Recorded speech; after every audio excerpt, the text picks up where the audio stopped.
The Economist.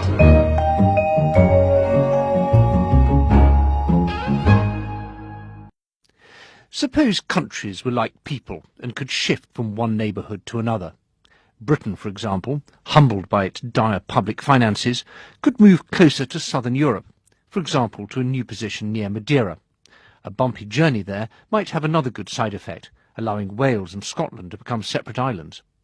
In Britain's place should come Poland, which has suffered quite enough in its location between Russia and Germany, and deserves a chance to enjoy the bracing winds of the North Atlantic, and the security of seawater between it and any potential invaders.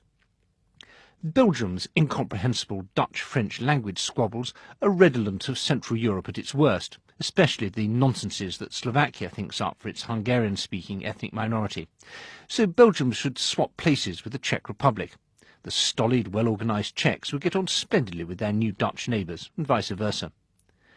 Estonia, Latvia and Lithuania should move to a new location somewhere near Ireland. Like Ireland, they've bitten the bullet of internal devaluation, regaining competitiveness by cutting wages and prices, rather than taking the easy option of depreciating the currency, or borrowing recklessly as Greece has.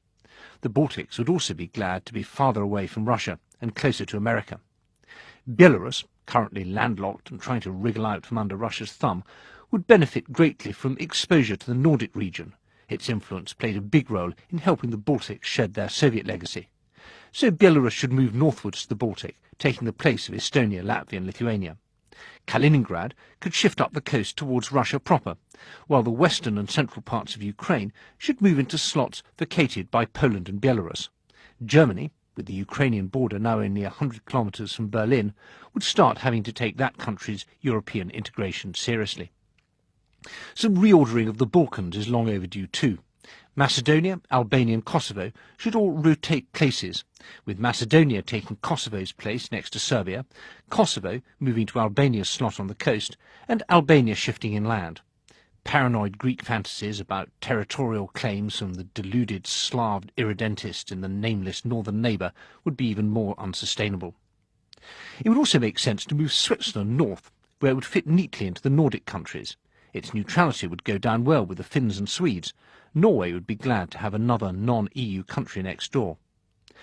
Austria could shift westwards into Switzerland's place, making room for Slovenia and Croatia to move northwest too. They could join northern Italy in a new regional alliance. Ideally, it would be run by a doge from Venice. The rest of Italy, from Rome downwards, would separate and join with Sicily to form a new country. Officially, it might be called the Kingdom of the Two Sicilies. Some unkind people, quite unfairly, might give it another nickname, such as Bordello.